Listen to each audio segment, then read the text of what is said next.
The Evil Within 2 is a survival horror video game developed by Tango Gameworks and published by Bethesda Softworks for PlayStation 4, Windows, and Xbox One, and was originally released on October 13th, 2017. Taking place 3 years after the first Evil Within game, you once again play as Sebastian Castellanos, who must descend into the world of Union to rescue his daughter Lily. I've been looking forward to playing the Evil Within 2 because I did enjoy the first one, and I gotta say, this was definitely better than the first game. Starting with the positives, I really enjoyed this game's story.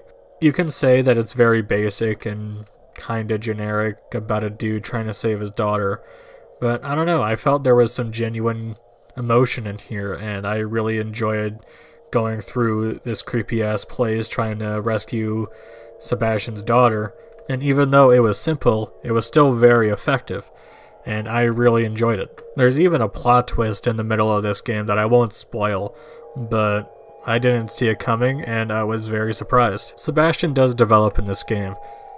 In the first Evil Within game, he was very stoic, kind of bland, and a little boring, but in this one, he has genuine emotion, he has great motivation for rescuing his daughter, and overall, I just liked him more in this game than in the first game. For the most part, I like how this game is a bit more open.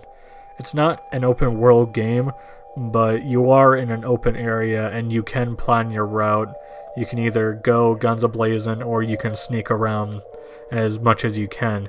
I recommend sneaking around because the ammo in this game is very tight and you really want to hoard your ammo until the boss fights.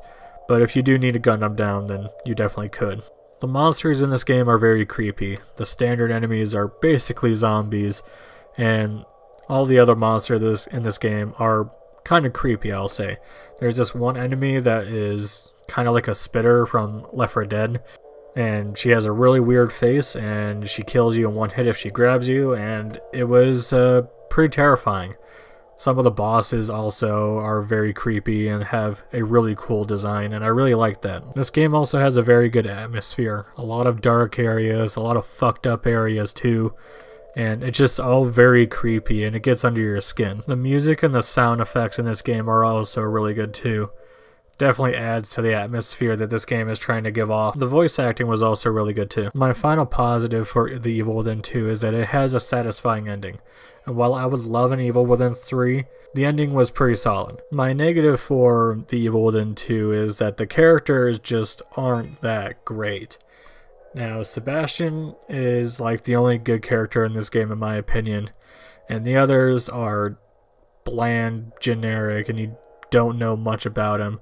And some characters show up that you think would be interesting, but they don't really last long. So that's really unfortunate. The villains in this game are pretty weak, in my opinion. Besides like the final villain of this game, the rest of them are kind of bland and they're very easy to take out. And that's really it for my complaints. It controls very well, it has a good story, Sebastian is a really cool character. Sure, yeah, the other characters are kind of blah, but I really only focused on Sebastian and just his character arc and his story to become a better character, and I really like that about this game.